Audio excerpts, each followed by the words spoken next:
पहिल्यांदा नमस्कार. संतांच्या पुण्यभूमीत उच्च अशा हिंदू धर्मात माझा जन्म झालाय हे माझं खूप मोठं भाग्य आहे. परमेश्वराने जर मला विचारलं की तुला पुढचा जन्म कुठे हवा, तर परमेश्वराला 1,00,000 वेळा बजावून सांगणार आहे, मला हिंदुस्थानात कट्टर धर्माभिमानी हिंदू म्हणून पुन्हा पुन्हा जन्माला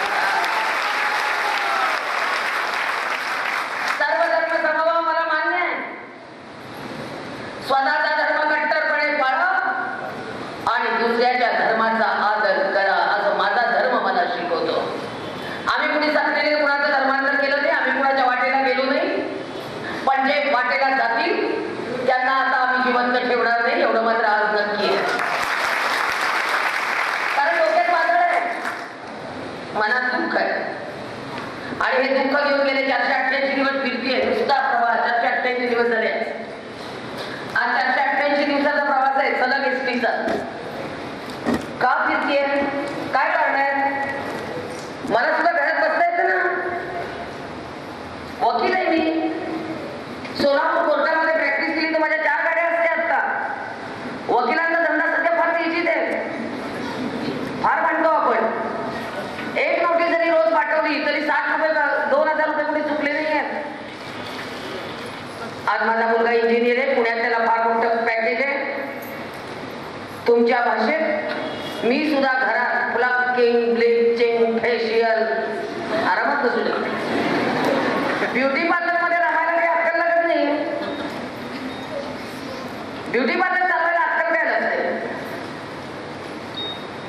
आज मी घरात बसले तर तुमच्यासारख्या मालिका पण बघू शकते. हिचा नवरा तिच्या बरोबर, तिचा नवरा तिच्या बरोबर, आणि आम्हाला काळजी पडली राहणार कुणा बरोबर. आम्हाला देशाची काळजी नाही, आम्हाला धर्म धोक्यात त्याची काळजी नाही. आज माझी मुलगी मुसलमान होती याची मला काळजी नाही. आज मुलगी माझी ख्रिश्चन होती याची मला काळजी नाही. आज मला काळजी आहे की ती राहणार कुणाबरोबर त्या मालिकेतली बाई, यांनी आम्ही त्रस्त. पैठणीच्या मोहाबाई, नको नको त्या गोष्टी परक्या पुरुषाला सांगणारी आमची आई, आणि पैठणी नेसल्यावर उचलून देणारे वडील, हे जर आमचा आदर्श असतील काय करणार आहोत आम्ही? एक पैठणी नेसण्यासाठी ही जर बाई बादलीमध्ये चेंडू टाकण्याची जर रोज प्रॅक्टिस करत असेल तर ती पोरं कधी घडवणार आहे? काय आहे समाज? युवती आणि महिलांवरील अत्याचार. रवीचं कौतुक करते मी या बाबतीत, पण याच्यामध्ये इंटरनेट, मोबाईल, प्रत्येक गोष्ट चांगली का वाईट, चांगली का वाईट, प्रत्येक गोष्टीला 2 बाजू असतात. पण आज माझं स्पष्ट मत आहे, मी कुणालाही नावं ठेवत नाही. वैज्ञानिक दृष्टिकोनातून जेवढ्या सुविधा झाल्या त्या सुविधा ऍक्सेप्ट करायला हव्यात तर नकोत, हा भाग प्रत्येकाच्या मनावर अवलंबून आहे. पण आज महिलांवरील अत्याचार, महिलांवर होणारे अन्याय का होत आहे याची कारण फक्त विज्ञान आहे, याची कारण फक्त इंटरनेट आहे, याची कारण फक्त मोबाईल आहे. याचं सगळ्यात महत्वाचं कारण आहे आज आमच्या घरात धर्म शिक्षण देणारी आई नाहीये. आज धर्माचं शिक्षण देणारी आई घरात नाहीये. आज आमची आई हरवली आहे. आज आमची आई आम्हाला सापडत नाहीये. आज मी आई शोधली आहे. करिअरच्या मागे धावणारी आई आज मला घरात नकोय. करिअर करिअर करिअर करिअर, एका सगळ्या बायकांनी मिळून मला करिअरचे अर्थ तरी समजून सांगा. मी अतिशय वेडी बाई आहे या बाबतीत, मला करिअर कळत नाही. मी स्वतः वकील असले तरी मला करिअरचा अर्थ माहिती नाहीये. काय डोक्यात आहे तुमच्या करिअर? आणखीन एक गोष्ट तुमच्या डोक्यातली मुद्दाम सांगते, मी माझी मुलगी मुलासारखी वाढवणार आहे. मी माझी मुलगी मुलासारखी वाढवणार आहे म्हणजे काय करणार आहेस तू? तुझी मुलगी मुलासारखी वाढवणार आहेस म्हणजे काय करणार आहेस ग?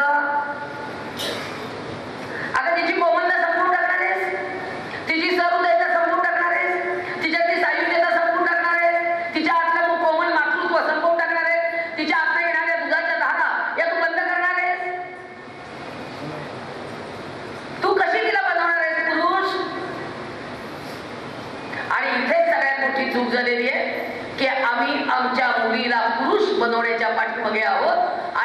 आमची कुटुंब व्यवस्था पण ढासळली, इथे आमच्या धर्माला पण धक्के बसले आणि सगळ्यात महत्वाचं अन्याय अत्याचार या स्वातंत्र्यामुळे फार वाटले. फार स्वातंत्र्य दिलेलं आहे घरातनं. मुलगी रात्री 9 वाजता बाहेर जाते, विचारायचं नाही. रात्री किती उशिरा येते, विचारायचं नाही. ती मोबाईलवर कुणाशी बोलते, विचारायचं नाही. परवा नाशिकला गेले कॉफी हाऊसला.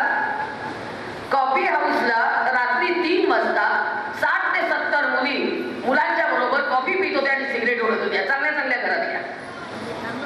त्या मुलीला विचारलं, मी काय प्रकारे रात्री कशा काय तुम्ही बाहेर? तर त्या म्हणल्या, आम्ही 4 वाजेपर्यंत कॉफी हाऊसला गंमत करतो. म्हटलं मम्मीला माहितीये का? ती म्हणली मम्मीची परवानगी आहे, कारण का मम्मी घरात नसते, मम्मी दुसऱ्या कॉफी हाऊसला असते.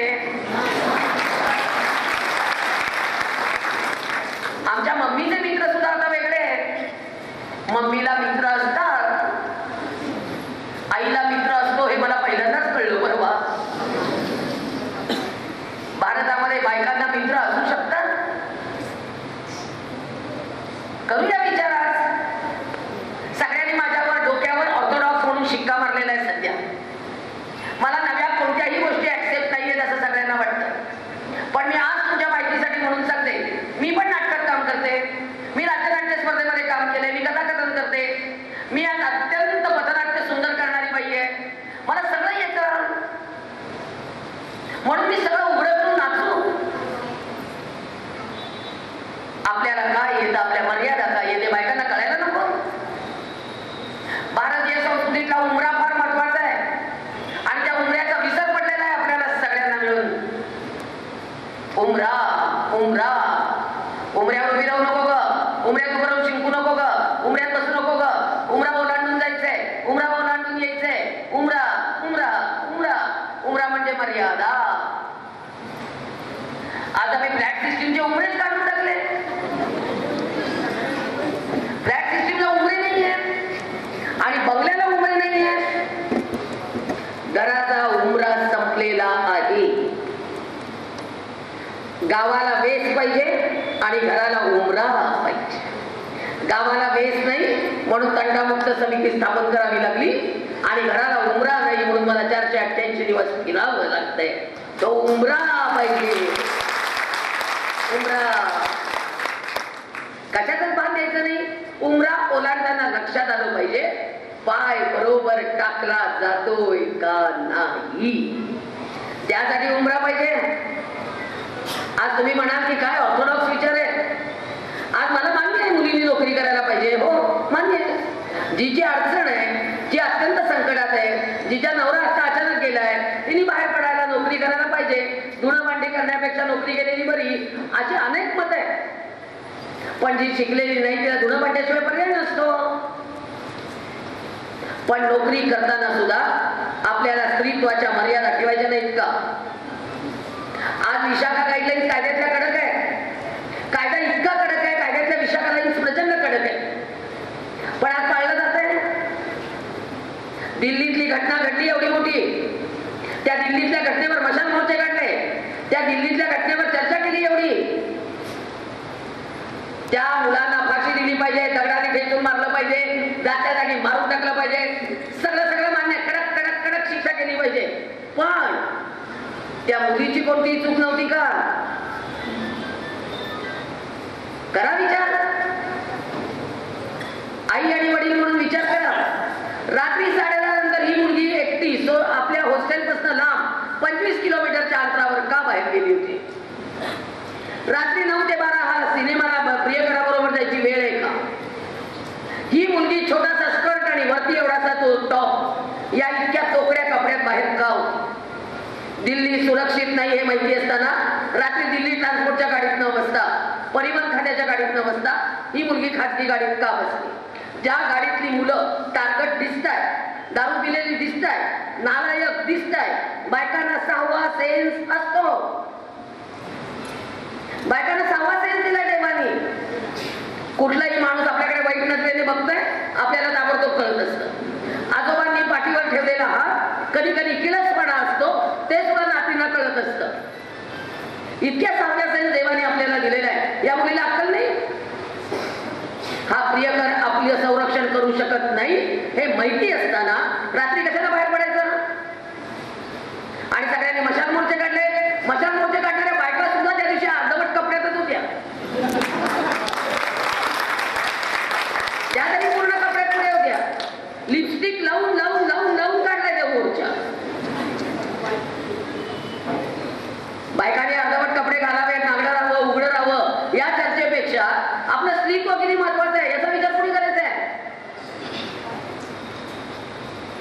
तुमच्या अकोल्यातल्या एका मुलीने मला फोन केला होता. मुंबईमध्ये हॉस्टेलला शिकली ती पोरगी. फ्रेशर पार्टी होती मेडिकल कॉलेजला. फ्रेशर पार्टी मेडिकल कॉलेजला होती आणि कॉलेजने फ्रेशर पार्टीला नियम काढला 1 पीस मध्येच या. ही मुलगी 1 पीस मध्ये जायला तयार नव्हती. ती म्हणली मी 1 पीस कधी घातला नाही, मी येणार नाही. त्याची अट अशी होती 1 पीस मध्ये यायचं, स्टेजवर त्या मुलाबरोबर डान्स करायचा आणि काय एकमेकांना किस घ्यायचा आणि स्टेजवर उतरायचं. फ्रेशर पार्टीला इतका गलिच्छपणा तिला मान्य नव्हता. तिने मला कळवलं. मी इकडे विदर्भात होते आणि मला मुंबईतल्या त्या घटना सगळ्या कळत होत्या. मी सगळ्यांना फोन केले, हिंदुत्ववादी संघटनांना फोन केले, सगळ्यांना राजकीय पुढाऱ्यांना फोन केले, महिला संघटनांना फोन केले, सगळ्यांना फोन केले ही पार्टी थांबवा. शेवटी मनसेची जवळजवळ 300 ते 400 पोरं पार्टीत कुठे ते शोधण्यासाठी फिरवली त्या दिवशी. आणि सगळ्यात सांगायला मला लाज वाटते, प्राचार्यांना सांगितलं की ही पार्टी होणार आहे, ती कॅन्सल करा. प्राचार्य म्हणले आमच्या कॉलेजवर असं काही होणार नाही. आणि त्या दिवशी ती पार्टी जागा बदलून दुसऱ्या ठिकाणी झाली आणि त्या मुलीला त्या पार्टीला उभं राहावं लागलं. त्या मुलीने रडून रडून फोन केला, I hate you, I hate you, I hate you. त्या दिवशी कुठे गेल्या महिला संघटना? का मी ती फ्रेशर पार्टी थांबवता आली? आज पुण्यामध्ये इतक्या राजरोस पोरी घाणेरड्या कपड्यात आहेत. काय इंजिनिअरिंग कॉलेज, सगळ्या कॉलेजला एकदा जाऊन बघा पुण्यातल्या. मला परवा पुण्यात गेल्यावर कळलं इंजिनियर आणि डॉक्टर व्हायचं असेल तर उघडं राहावं लागतं. कपडे घालून इंजिनियर होत आहे मला माहितीच नाही आता. कारण एवढ्या शॉर्ट मध्ये पोरी. परवा विमानाने दिल्लीला गेले, मला वेळ नव्हता म्हणून खरं गेले. सांगायला मला लाज वाटते. एअर होस्टेस असलेली ते पोस्ट सगळं एवढंसं वरचं एवढंसं खालचं पायापर्यंत ते मोजे वाकली की सगळं दिसते आणि सगळ्या कार्ट्या आमच्याच. नावं विचारली मी, एक दीपा, एक काहीतरी सुनीता, एक काहीतरी वनिता, सगळ्या पोरी आपल्या. एकही मुलगी कुठली ख्रिश्चन दिसली नाही, एकही मुलगी कुठे मुसलमान दिसली नाही, एकही मुलगी इतर धर्माची नव्हती, सगळ्या पोरी आमच्यात. आणि काम काय तर प्रत्येकाला विचारायचं तुम्हाला जायचंय का टॉयलेटला? कम, वेलकम वेलकम करत जायचं त्या टॉयलेट पर्यंत. काय काम आहे? मला सँडविच पाहिजे की लगेच सँडविच तयार करायचं, लगेच द्यायचं, लगेच सँडविच खाऊन झालं की पुसायला टॉवेल द्यायचा, लगेच तो काढून घ्यायचा, लगेच ते साफ करायचं, लगेच झाडून काढायचं. म्हणजे जे खाली काम करतो तेच वर करायचं. मग एअर होस्टेसचा कशाला पाहिजे कोर्स वेगळा? आणि आम्हाला वाटतं air hostess, air hostess, air hostess. आपल्या मुली नाही पाठवायच्या या कोर्सला आता यापुढे. काहीतरी डोक्यात पुसवून ठेवतात करिअर करिअर करिअर करिअर. मला तरी स्वतःला करिअर हा प्रकारच मान्य नाही बाबा. करिअरचे खरे अर्थ मला समजावून सांगा. त्या स्त्री मुक्तीचा डांगोरा पिटणाऱ्या बायका एक वाक्य फार चुकीचं बोलतात. चूल आणि मूल यातनं बाई बाहेर काढायची, चूल आणि मूल यातनं बाई बाहेर काढायची आणि कुठे टाकायची? किती जणींना घरात स्वयंपाक करायला लागतो त्याने हात वर करा, फिरव रे बाबा कॅमेरा.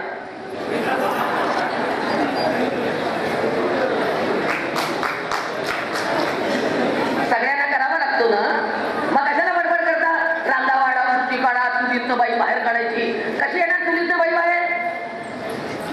मी आता तुमच्यासमोर एवढं मोठं बोलते, घरी गेल्यानंतर नवरा म्हणाला जेवायला वाढावंच लागतं. नवऱ्यासमोर वकिली चालत नसते. सगळ्यात काय सांगायचं या मुलींना? आणि शिका तुम्ही किती मोठ्या व्हा तरी सुद्धा मुलातनं जीव बाहेर येतो का? माझ्या 90 वर्षाच्या सासूबाई पाय पाकळे झाल्यानंतर कुरडत कुरडत कुरडत दरवाजात जायच्या बाई. सगळे पाय रक्त मंबळवायचे. मी म्हणायची आई जाऊ नका हो, जाऊ नका हो, माझं लेकरू येऊ दे ग, माझं लेकरू येऊ दे ग. म्हटलं तुमचं लेकरू 65 वर्षाचं आहे. 90 वर्षाच्या आईचा 62 वर्षाच्या लेकरासाठी जीव वाचवीत होतो. हे फक्त भारतातच घडू शकतं, परदेशात नाही. त्यामुळे करिअरचा खरा अर्थ सांगते, लिहून ठेवा. चूल, मूल, सासरची माणसं, माहेरची माणसं, येणारी जाणारी माणसं सगळ्यांना सांभाळून आपल्याला आपलं अस्तित्व निर्माण करायचं आहे. तेच करिअर आणि तेच करिअर. काय असतो करिअरचा अर्थ? याच्यात आणखीन एक सूचना युवती आणि महिलांवरील अत्याचार, त्याच्यात या कायद्याने डोकं वापरून आणखीन एक अत्याचार घुसवलाय, कौटुंबिक हिंसाचार. पूर्वीच्या बायकांवर हिंसाचार काय प्रकार होते ना? सासू बोलली कौटुंबिक हिंसाचार असतो. कौटुंबिक हिंसाचार प्रतिबंध कायदा 2005 या कायद्याने तर इतका गोंधळ घातलाय. बायकांवरील अत्याचार दूर व्हावेत म्हणून हा कायदा अस्तित्वात आला आणि हा कायदा इतका वाईट आला. बायकांनी त्याचे गैरवापर सुरू केले आणि सगळ्यात महत्वाचं संपूर्ण देशात 10 लाख पुरुषांच्या आत्महत्या या कायद्याने. हे कोणी लिहित नाही. काही नाही, ते साहेब कायद्यासमोर बसलेले पुरुषांचं काही ऐकूनच घेत नाही, बायकांचंच ऐकून घेतात. त्यामुळे लगेच ताबडतोब 30,000 रुपये लगेच मेंटेनन्स, लगेच घर द्या, जागा द्या, जरा त्यांचं नुकसान झालंय 5-10 लाख रुपये द्या. त्या कायद्यात तर इतक्या त्रुटी आहेत, कुणी वकील असतील ना इथे, त्याने अभ्यास करून सांगा मला त्या कायद्यातल्या त्रुटी एकदा. 498 आला, बायकांवर अन्याय होता हुंडाबंदीचा. हुंडाबंदीला प्रचंड हुंड्याला आळा बसावा म्हणून तो 498 भारतीय दंड संहितेत आला. आता सगळ्यात खोट्या केसेस दाखल आहे.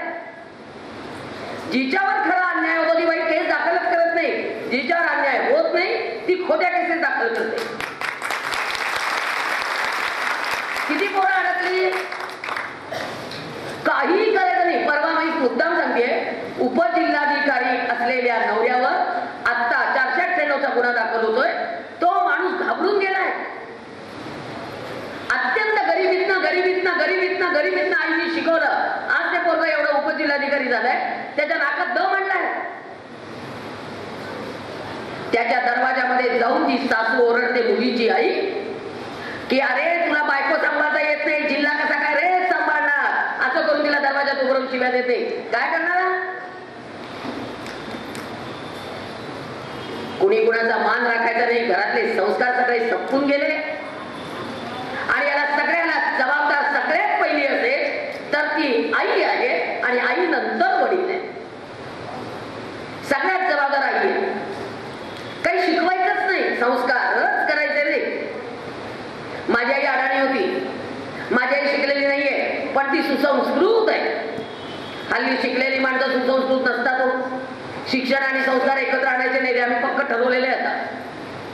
आणि इथे मी मुद्दाम बोलतीये, 6व्या वेतन आयोगामुळे शिक्षकांचे पगार वाढले याचं आम्हाला दुःख नाही, पण 6व्या वेतन आयोगामुळे पगार वाढून सुद्धा पोट तिडकीने संवेदना आणि नम्रता निर्माण करणारं शिक्षण दिलं जात नाही याचं मात्र आम्हाला प्रचंड दुःख आहे. प्रचंड दुःख. जेवढी आई बिघडली तेवढे शिक्षक बिघडले. आई मधला शिक्षक जागा पाहिजे, शिक्षकामधली आई जागी पाहिजे तर हे टिकणार. परवा परमिट रूमला गेले होते, एका मुद्दाम सर्वे. हल्ली माझ्या डोक्यात काय काय येत असतं. परमिट रूमच्या बाहेर जाऊन उभी राहिले आणि म्हणले आज किती शिक्षक आहेत जरा बाहेर पाठवा. तो परमिट रूमचा मालक म्हणाला कशाला माझ्या पोटावर पाय आणता. म्हणलं तुझं पोट या त्यांच्यामुळेच चाललंय आता. लाज वाटते मला सांगायला, परमिट रूमला जाणाऱ्या शिक्षकांची संख्या वाढली. काय करायचं? कुठनं ठिकलं सगळी बुजवत जायची तुम्ही आणि मी. आज शिक्षक चांगलं शिकवत नाही, पोट तिडकीनी हंबरून वासराले चाकतीचं वाघाय तवा मले तिच्या मंदी दिसती माझी माय. ती माय दिसायला यांच्या ओठातच येते सगळं, पोटात काही येतच नाही. आई कोण समजावून सांगणार? आई समजावून सांगायला कोणाला वेळ आहे का? माझी आई अडाणी होती पण ती सुसंस्कृत होती. तिने मला इतकं दिलेलं आहे, समृद्ध केलेलं आहे आईने मला. आईने मला मुलगी म्हणून बंधनात वाढवलं याचं मला अजिबात दुःख नाहीये. आईने मला इतकं बंधनात वाढवलेलं आहे मुलगी म्हणून. मुलगी आहेस याचं मला दुःख नाही. एकदा संध्याकाळच्या वेळेला आरशात बघितलं तर आईने दणकलं होतं, अजून पाठ दुखते. 5:30 नंतर आरशात बघायचं नाही असा माझ्या आईचा दंडक आहे. मी गेल्या 50 वर्षात 5:30 नंतर आरशात बघितलेलं नाही आणि गेल्या 50 वर्षात मी 5:30 नंतर केसाला कंगवा लावलेला नाही. कारण का 5:30 नंतर चांगल्या चुंगल्या घरातल्या पोरींनी आरशात बघायचं नाही असं माझ्या आईचा नियम आहे. पाहिजे मी आणि हल्ली मुली कुठेही केस विसरतात. रस्त्यात बसमध्ये पर्स काढायची, कोणी सोडायचा आणि फटाक फटाक फटाक विसरत नसायचे ते केस. केस कुठेही विसरायचे असतात. परवा एका मुलीने स्लीवलेस ब्लाऊज घातलेला, ते वरचं एवढंच स्लीवलंय, एवढंच वरचं छोटं, वरती हात करते आणि तो कोणी बांधते. मग शेजारचा मुलगा बघेल नाही तर काय करायचं, डोळे झाकून घेईल. वागायचं मूर्खासारखं. तिला म्हटलं का सगळी बस बघतीये तुझ्याकडे, का म्हटलं असं करते. नाही कोणी सैलच झाला. म्हटलं सैल झाला आणि इकडे वेडी घालते त्याची बट्ट बांधून टाकते. एक केस मोकळे सोडायची काय पद्धत आली ते तर एकदा सांगा सगळ्या बायकांनी मिळून. केस का मोकळे सोडता का? सगळे केस गळ्यात घ्यायचे आणि फिरायचं. केसांना कळी शिवतो. द्रौपदीची ज्या दिवशी विडंबना झाली त्या दिवशी तिचे केस मोकळे होते. तिने ओरडून सांगितलं, दुशासना आज माझे केस मोकळे.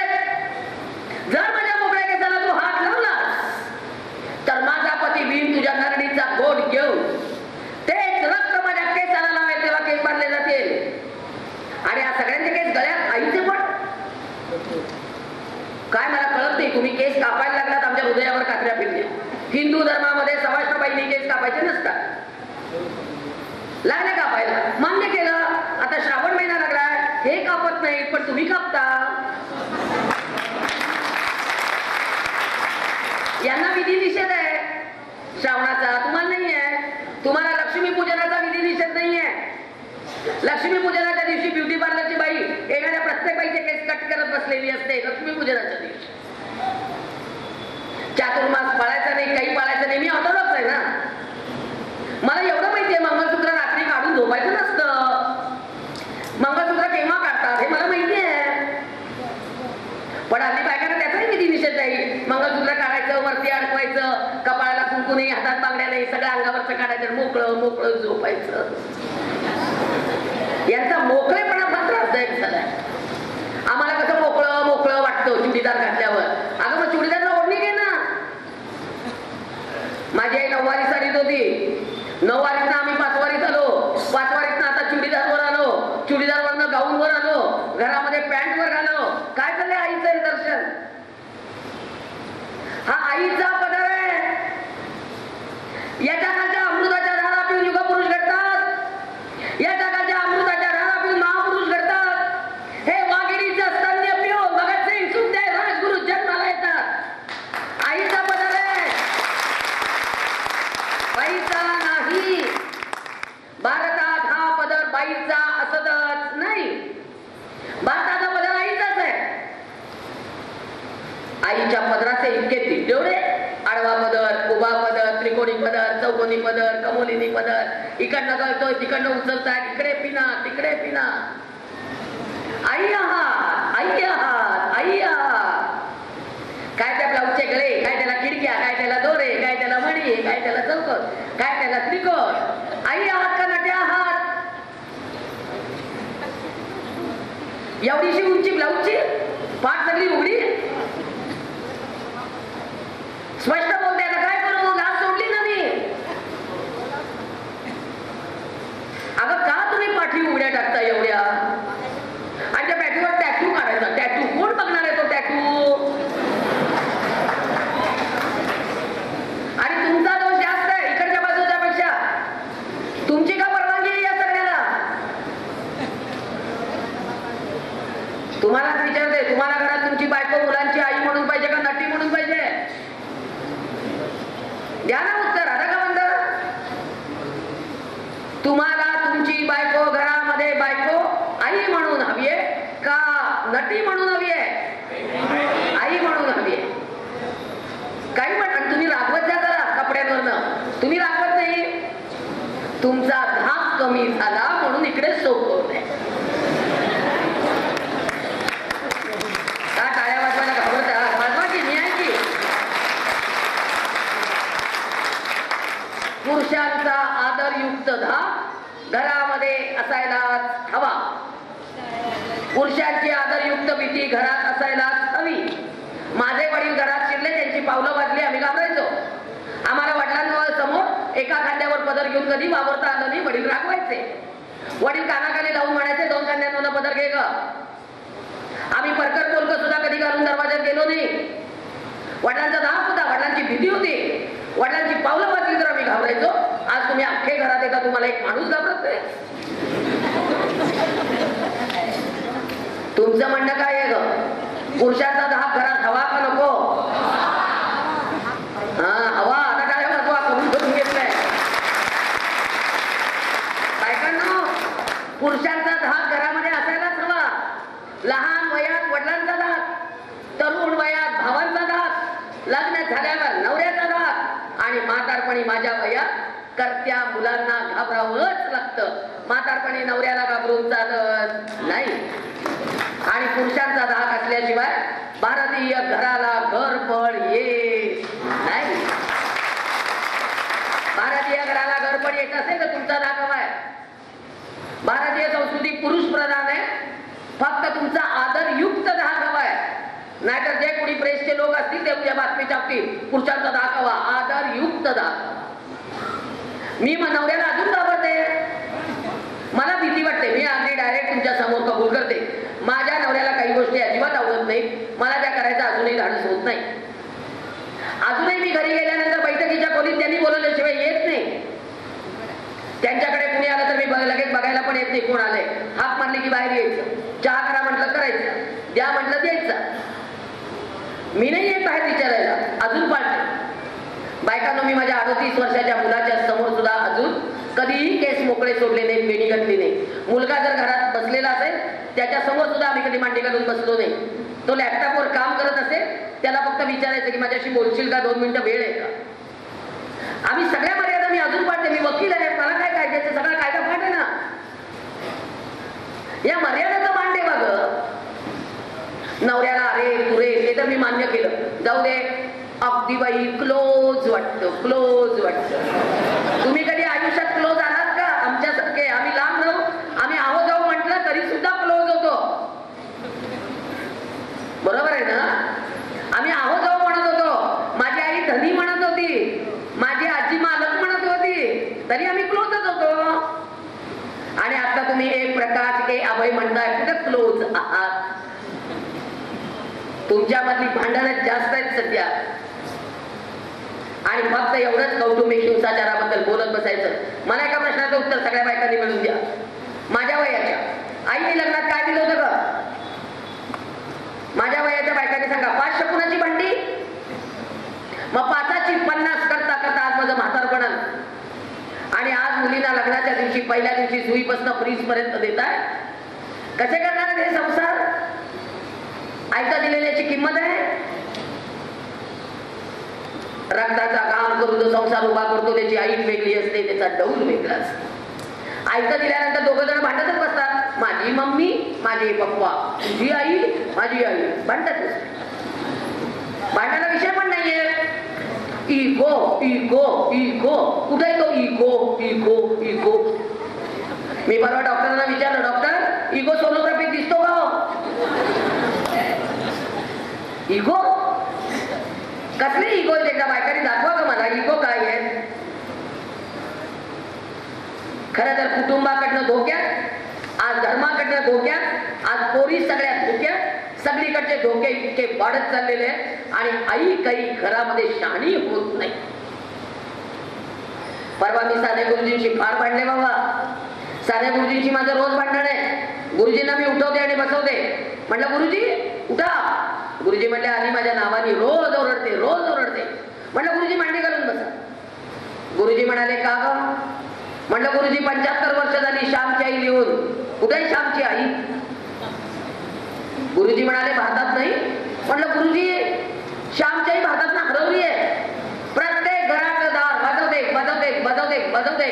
श्यामची मम्मीच दार उघडायला येते, आई काही दार उघडायला येते. Mummy mamma. इंग्रजांच्या पोटी टेम्स नदीच्या काठी जन्माला आल्या ना तुम्ही सगळ्या. आकाशासारखी विशाल, ईश्वरासारखी सुंदर आमची आई, तिची मम्मी का केली? इजिप्त मधल्या मृतात खडग्याला मम्मी म्हणतात. तुम्ही आमचे संस्कार, आमची संस्कृती, आमचा धर्म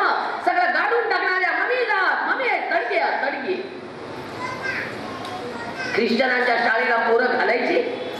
अकोल्यातल्या सगळ्या हिंदूंची पोरं ख्रिश्चनांच्या कॉन्व्हेंटला शिकतात. लाज वाटली पाहिजे. इंग्रजी आलं नाही तर काय बिघडतं? सेमी इंग्लिश आहे की मराठी शाळांना? कॉन्व्हेंटला पोरं घालायची. Oh God Jesus you are great असं पोरांनी म्हटलं की तुमच्या पित्रांना मुक्तीच आकाशात. काय हे ख्रिश्चन पाद्री ख्रिश्चन धर्म करून मुलांवर काय संस्कार करतात? आज धर्मापासून एक तोड लांब घेऊन चाललेले आहेत ते. दुसरीतल्या मुलांच्या समोर दोन देव मांडले. एक देव गणपती आणि दुसरा देव क्रॉस. आणि डबात बुडवले आणि मुलांना सांगितलं माझा देव तपतो तुझा देव उडतो. मुलं लागली रडायला. आणि शेवटी त्या धर्मगुरूंनी सांगितलं माझाच देव तुम्हाला तारणार आहे, तुमचा देव सगळ्यांना घेऊन बुडणार आहे. पोरांनी टाहो फोडला. शेवटी घरी माझ्याकडे तक्रार आली. मी सगळ्या पालकांना म्हटलं तुम्ही का नाही बोलत? शेवटी मी त्या मुलांना बजावून सांगितलं मुलांनो पाण्यामध्ये आपला देव बुडला तर तो उठतो, पण यांचा देव आणि आपला देव आधीच्या पक्षस्थानी टाका. यांच्या देवाची राख सुद्धा हाताला लागत नाही. आपला देव मात्र झळाळून उठणार. सांगायला नको का? कुंकू लावायचं नाही, बांगडी घालायची नाही, मेहंदी लावायची नाही. त्यांचेच आमच्यावर निर्बंध जास्त. आणि कौतुकाने सांगतात आमची मुलं सेंट हेलेनाला आहे. काय करायचे ते सेंट हेलेनाला घालून? IAS अधिकारी सगळे झालेले लोक, सगळे मातृभाषेत शिक्षण झालेले. कुणी इथे कॉन्व्हेंटला शिकलेला IAS अधिकारी झालेला तरी इंग्रजी यायला अक्कल लागत नाही. इंग्रजी यायला फक्त 700 शब्द यावे लागतात. पण मराठी यायला आणि मातृभाषा यायला हजारो शब्द यावे लागतात. सफरचंदाला ऍपल म्हटलं की यांच्या पित्रांना मुक्तीच. ऍपल म्हणतो टायलम जातो शाळेत. तो टाय माझ्या धर्माला फास लावायला लागलाय. टाय लावून जातो शाळेत. ही आईच फार शाळी झालेली आहे. परवा पुण्यात बर्थडे पार्टीला गेले. सगळ्या आया जीन्स पॅन्ट मध्ये. 2 वर्षाच्या बाळाच्या जीन्स पॅन्ट मध्ये, 4 वर्षाच्या बाळाच्या जीन्स पॅन्ट मध्ये. ते बाळ लागलं रडायला. मामा मामा मामा. त्या बाळाला कळेच ना आईला कुठं पकडावं, पदरच नाही. ते एकदा पॅन्टच्या खिशाला लावून कळतंय, एकदा पॅन्टला लावून कळतंय.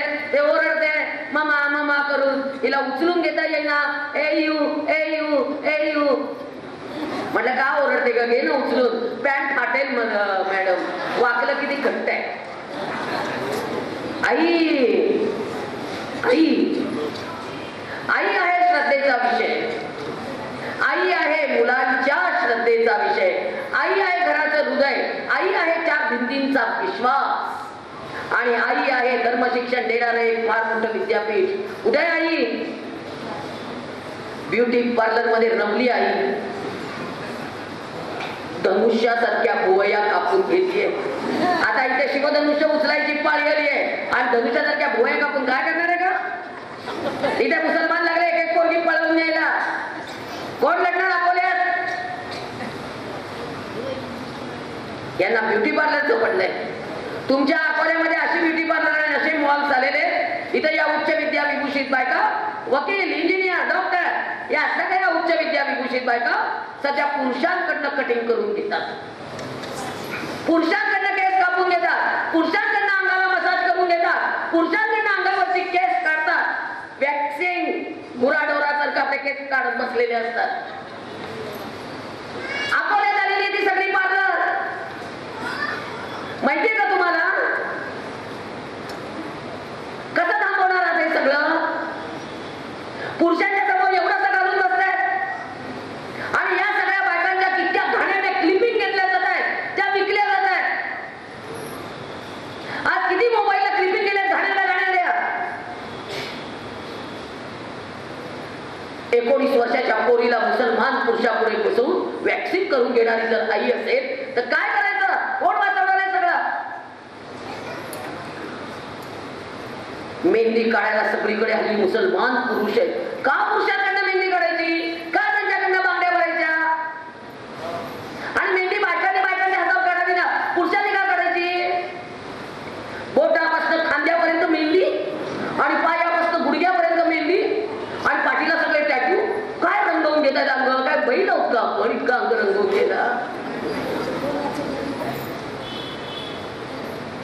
तर मेहंदी निषिद्ध मानतात. आमच्याकडे देवाला मेहंदीच्या हाताचा स्वयंपाक अजिबात चालत नाही. आमच्याकडे मेहंदी पवित्र मानत नाही. आमच्याकडे मेहंदीच्या हाताने स्वयंपाक केलेला अजिबात चालत नाही. आणि लग्नात सुद्धा मेहंदी असेल तर कुठल्याही तऱ्हेचे विधी करायला आमच्याकडे परवानगी नाही आहे. आमच्याकडे फार कडक आहेत सगळ्या बाबतीत. आमच्याकडे म्हणते म्हणजे आम्ही कर्नाटकातले आहोत. कर्नाटकामध्ये फार कडक आहेत सगळे नियम. आणि या बायकांनी लाजा सुटल्या. परवा नगरला गेले होते. नगरच्या गंजपेठेत भर रस्त्यावर गुडघ्यापर्यंत साड्या वर करून बायका मेहंदी काढून घेत असतो. त्यांच्या त्या आमदारांच्या नावाने ओरडून आले आणि त्यांना सांगून आलेली आहे की आमदार साहेब पुढच्या महिन्यामध्ये हे सगळे उठले पाहिजे, तिथनं मेहंदी काढणार आहे. काय करणार तुम्ही आणि मी? परवा एका सासूची तक्रार आली आहे. सून घरात आली आहे. इतकं अंग रंगवलेलं आहे, इतकं अंग रंगवलेलं आहे. शेवटी विचारलं, इतकं अंग तुझं कुणी रंगवलं बाई? त्यावेळेला त्या मुलीने उत्तर दिलं, माझ्या आईने मुंबईहून एक मुसलमान कलाकार बोलवला होता, त्याला 40,000 रुपये देऊन माझ्या आईने माझं अंग रंगवून घेतलेलं आहे. तुम्हाला माहिती आहे? तुम्हाला माहिती आहे ही मेहंदी कुठं काढली जाते? तुम्हाला माहिती आहे हा मेकअप कुठं केला जातो? आणि लग्नामध्ये मेकअपची गरज काय आहे? लग्नामध्ये मेकअप इतका करायचा की दुसऱ्या दिवशी नवरा ओळखत पण नाही मेकअप काढल्यावर. परवा एका घरी गेले, 4 दिवस पोरगी आपली नुसती मेकअप मध्ये. शेवटी सासऱ्यांनी माझ्या समोर विचारलं, कोण आहे हो ही मुलगी? म्हटलं सून आहे. असं काय करताय? राजेशची बायको आहे. अरे लग्नात वेगळीच दिसत होती. म्हटलं लग्नात गालपणामध्ये एवढा मोठा मेकअप होता. सगळ्या बायकांनी मिळून मला एका प्रश्नाचं उत्तर द्या. आपण दिसतो कशा, त्याच्यापेक्षा आपण आहोत कशा याला महत्व नाही? तुमच्या दृष्टीने महत्व काय सांगा? आज म्हणून विचारते, स्त्री पुरुष समानता समानता समानता समानता किती म्हटलं तरी मुलाच्या इतकं बिनधास्तपणे मुलगी वाढवता येते का? जर येत नसेल तर त्या मुलीला समजावून सांगायचं का, तू भारतात जन्माला आलेली आहेस, तू शांत आहेस, तू दुर्गा आहेस, तू काली आहेस, तू महिषासुरमर्दिनी आहेस, तू अन्नपूर्णा आहेस, तू अष्टभुजा आहेस, तू आदिशक्ती आहेस, तू मातृशक्ती आहेस, तू स्वामी विवेकानंद जन्माला घालणार आहेस, तू शिवबा जन्माला घालणार आहेस. पण भारतीय स्त्रीला मर्यादा असतात. भारतीय स्त्रीला पाय उचलताना 4 वेळा विचार करावा लागतो. लक्ष्मण रेषा ठळक आहे, पुसट झालेली नाही. फक्त सीताबाईंनी दाखवून दिलं ओलांडल्यावर काय होतं. रावण असतो, पळवून नेतो, कैदेत ठेवतो. रामरायांनी सुटका केली तरी अग्नी परीक्षा चुकत नाही. रामाने स्वीकारलं तरी समाज स्वीकारायला तयार नाही. तेव्हाही अग्नी परीक्षा केली जात होती आणि आजही होतीये. ती फक्त आज DNA स्वरूपाच्या टेस्ट मध्ये. एका बाईचं शीत तपासलं जातं, तिच्या पोटातलं भाग कुणाचं आहे? अजूनही अग्नी परीक्षेला सामोरं जावं लागतं. रामाने स्वीकारलं तरी समाज स्वीकारायला अजूनही तयार नाहीये. सीताबाई पुण्यवान होत्या, त्यांना धरणीने पोटात घेतलं. सीताबाई पुण्यवान होत्या, त्यांना वाल्मिकी ऋषी भेटले. आपण पुण्यवान नाही. वाल्मिकी पण भेटणार नाही आणि धरणी माता सुद्धा पोटात घेणार नाही. आपण आता पुनर्वसन करतील, त्यांची ती जबाबदारी आहे. पण आज लक्ष्मण राहायचं भान कुणी द्यायचंय? सगळ्यात एक अवघड मुद्दाम सांगते तेवढ्यासाठी. आज तुम्हाला मुलींना वाटतं तसे कपडे घालताना लाज वाटत नाही. 2 वर्षाची मुलगी, छोटे छोटे बंद, पाठ सगळी उघडी.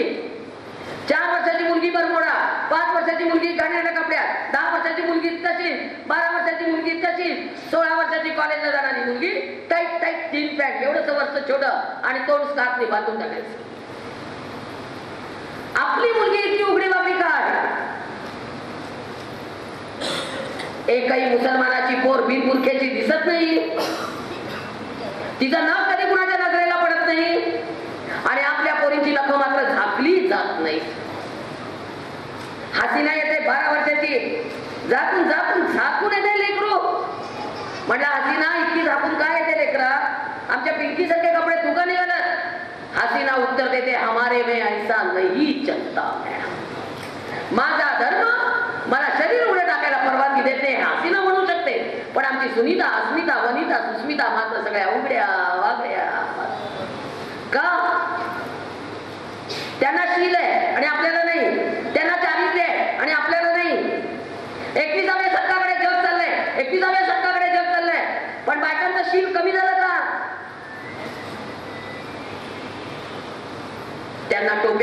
लाज वाटत नाही? त्यांना 5 वेळा नमाज पडायची लाज वाटत नाही? ख्रिश्चनांना प्रेयर करायची लाज वाटत नाही? आज तर नवीनच सुरू झालंय. दाढ्या वाढवतायत, त्या लाल करतायत, आपुड कपडे करतायत, स्वतःची आयडेंटिटी सिद्ध करतायत ते सगळेजण, आणि आम्हाला आयडेंटिटीच नाही. आज हिंदूंना आयडेंटिटी कुठे आहे? आज कुठे आहे माझी आयडेंटिटी? कसं करणार तू हिंदू मुलगा आहेस? कसं करणार तू हिंदू मुलगी आहेस? सगळेजण आयडेंटिटी सिद्ध करायला लागले आणि आम्ही मात्र आयडेंटिटी पासून लांब लांब लांब.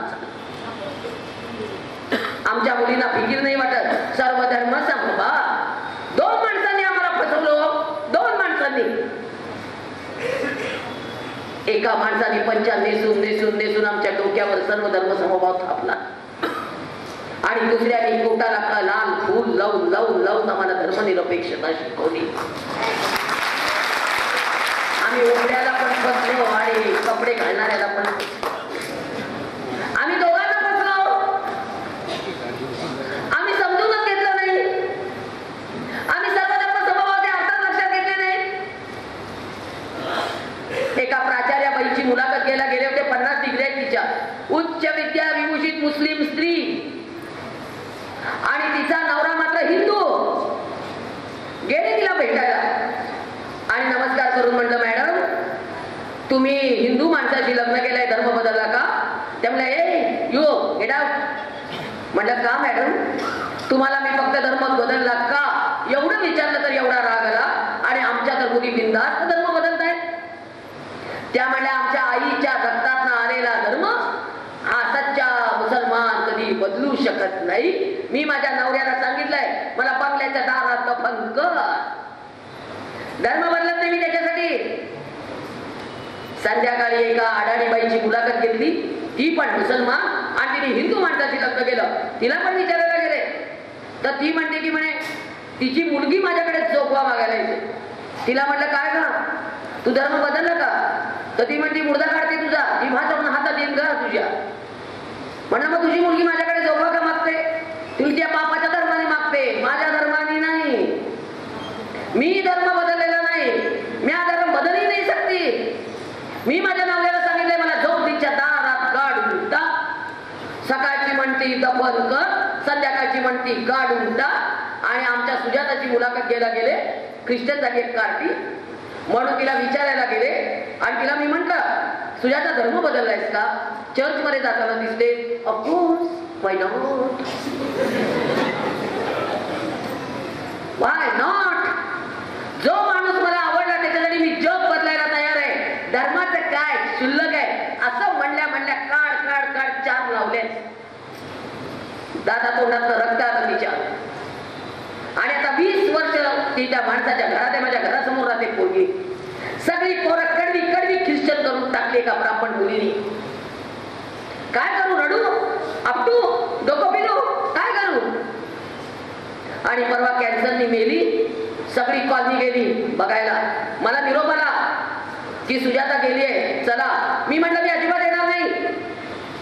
ज्याने माझ्या कधी धर्माचा विचार केला नाही, ज्याने कधी माझ्या आतल्या देवाचा विचार केला नाही, जो नहीं मेरे राम का वो कुछ भी नहीं मेरे काम का.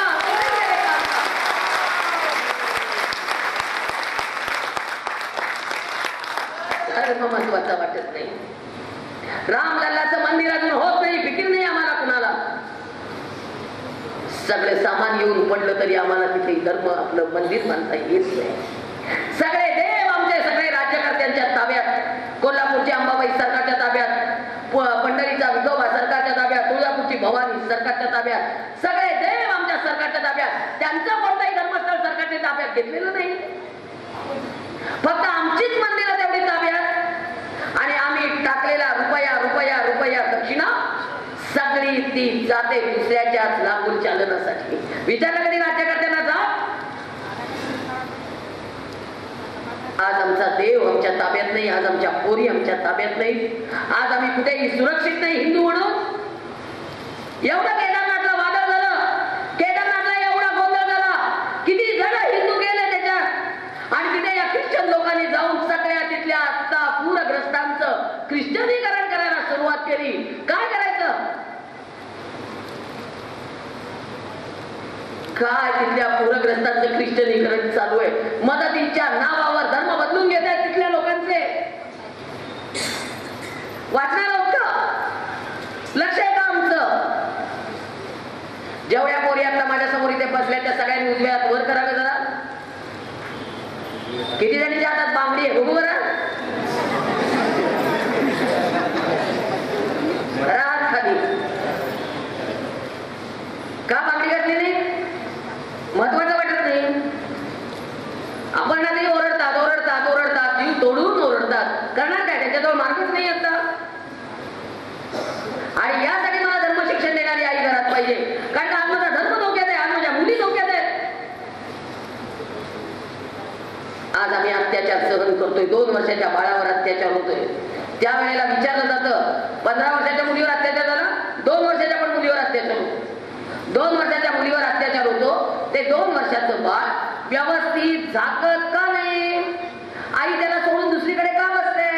ते बाळ कुणाच्या ताब्यात जातं? मी सांगत असते मामाच्या ताब्यात पण देऊ नका. शेजाऱ्यांच्या घरी मुलं असतात, उचलून येतात बाळ, नका देऊ उचलून. आमच्या वेळेला एक पद्धत होती, मुद्दाम सांगते. मी 14 वर्षाची झाले, माझ्या आईने मला बजावून सांगितलं होतं, घरात वावरणारे तुझे वडील, तुझे काका, तुझे मामा सगळे पुरुष आहेत. कुणाच्याही अंगाला चुकून सुद्धा हात लावायचा नाही. माझ्या पिढीच्या सगळ्या बायकांनी सांगावं, आपण कधी वडिलांच्या अंगाला हात लावलाय? वडिलांचा स्पर्श माहिती नव्हता आमच्या पिढीला. मला एकदा खूप ताप होता म्हणून वडिलांनी कपाळाला हात लावून बघितला. परमेश्वराने आपल्याला स्पर्श केलाय की काय असं मला वाटलं होतं. आणि दुसरा स्पर्श वडील गेल्यावर त्यांच्या पायांना मी केलेला नमस्कार. आज 28 वर्ष झाली वडील जाऊन. आज 28 वर्षामध्ये वडिलांची आठवण एवढी होते, कारण का त्यांनी मला आजार पण बघितले. त्यांनी मला त्यांनी गरीब करता बघितली, त्यांनी मला उभी असलेली बघितली नाही. माझा आजार पण माझ्या वडिलांनी सोसलेला आहे. आज 28 वर्ष झाली वडील विसरता येत नाही. एक स्पर्श. भारतीय संस्कृती स्पर्शाचं अंतर सांगणारी आहे. भारतीय संस्कृती स्पर्श सांगणारी नाही. भारतीय संस्कृती त्याग सांगणारी आहे, भोग सांगणारी नाही. भारतीय संस्कृती योग सांगणारी आहे, मोह सांगणारी नाही. कल्याणच्या सुभेदाराच्या सुनेला खडा नारळाने ओटी भरून अत्यंत सन्मानाने पाठवणारा माझा राजा, त्यांनी जनांकडे कोंबडी नाही दिला, उपभोग घेतला नाही तिचा. दुसऱ्याची लूट आहे, दुसऱ्याची लूट आहे. दुसऱ्याच्या लुटीतनं आलेला ती मुलगी आहे, ती निराधार आहे. तिला तिच्याकडे पाठवायला पाहिजे. तिच्या सासरी खडा नारळाने ओटी भरून पाठवलं शिवरायांनी. आणि आमच्या मुली जेवढ्या पाहिल्या तेवढ्या सगळ्या जनांखान्यात कोंबल्या यांनी. कल्याणच्या सुभेदाराची सून चिकाच्या पडद्याआड बघत होती. राजा काय निर्णय देतोय? राजाने नमस्कार आई म्हणून केलाय. याला म्हणतात जाणता राजा. कुणी म्हणताय आणि जाणता राजा व्हायचा.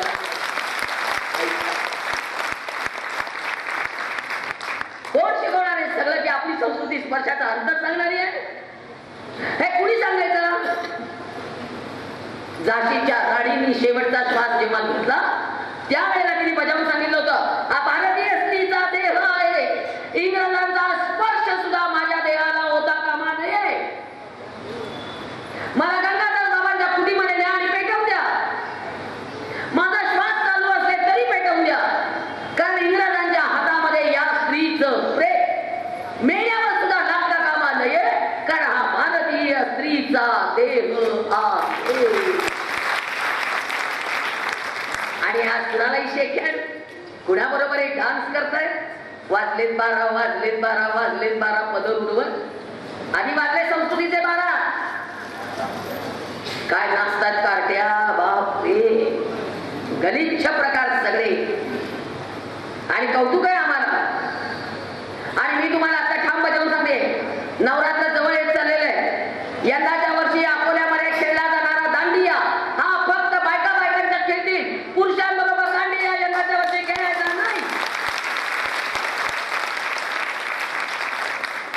काही गरज नाही तुम्हाला नाचायची.